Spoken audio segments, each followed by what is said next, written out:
রাজু ভাস্কর যে এই মুহূর্তে যদি বলা যায় ছাত্রলীগের যে পূর্ব নির্ধারিত যে কর্মসূচি সেই কর্মসূচির অংশ হিসেবে কিন্তু তারা শিক্ষার্থী যারা রয়েছেন এবং যেমন একদিকে কোটাভিত্তিক শিক্ষা যারা তারা যেমন কর্মসূচির ঘোষণা করেছেন বেলা 3টা ঠিক তখন তারই আগে ছাত্রলীগের যারা রয়েছেন তারা কিন্তু আসলে এই মুহূর্তে ঠিক রাজু ভাস্কর যে সামনে আসলে ছাত্রলীগের নেতাকর্মীরা বিভিন্ন জায়গায় নেতাকর্মীরা জমায়েত হয়ে তারা স্লোগান দিচ্ছেন এবং বিভিন্ন জায়গা থেকে আসলে মিছিল নিয়ে এসে এই মুহূর্তে জমায়েত হতে শুরু করেছে রাজু ভাস্করের সামনে। এছাড়া যদি বলা যায় সারা ঢাকায় বিভিন্ন মোড়ে মোড়ে আসলে শিক্ষার যারা রয়েছেন তারা কিন্তু এই বিক্ষোভ মিছিলের সমর্থনে বিভিন্ন জায়গায় তারা মিছিল বেটি করছে এবং অন্যদিকে যদি বলা যায় ছাত্রলীগে তারা রাজু ভাস্করের সামনে যে কর্মসূচি ছিল সমাবেশের সেই কর্মসূচি অংশ কিন্তু এখনই জমায়েত হতে আসলে শুরু করেছে ছাত্রলীগের যে নেতাকর্মী যারা রয়েছে তারা কিন্তু জমায়েত হতে শুরু করেছে এবং বিভিন্ন পর্যায়ের আসলে নেতাকর্মী যারা রয়েছেন ছাত্রলীগের সমর্থন রয়েছেন তারা কিন্তু আসলে ইতিমধ্যে আসতে শুরু করেছে এবং মিছিল নিয়ে বিভিন্ন জায়গা থেকে তারা কিন্তু আসতে শুরু করেছে।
নাবি স্কুল থেকে শুরু করে মৌচাক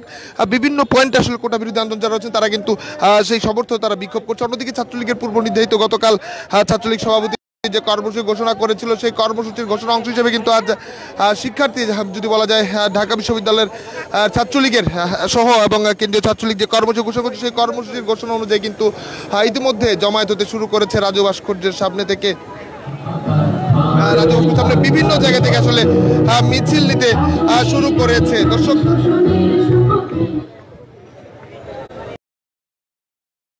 বিষয়টি কিন্তু আপনারা দেখছেন এবং ইতিমধ্যে জমায়েত হতে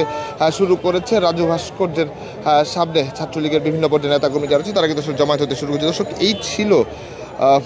রাজু ভাস্কর্যের সামনে থেকে ছাত্রলীগের জমায়েত ঘটনার সর্বশেষ পরিস্থিতি। পরবর্তী আপডেট পেতে দেশ সমান্তরের সঙ্গেই থাকুন।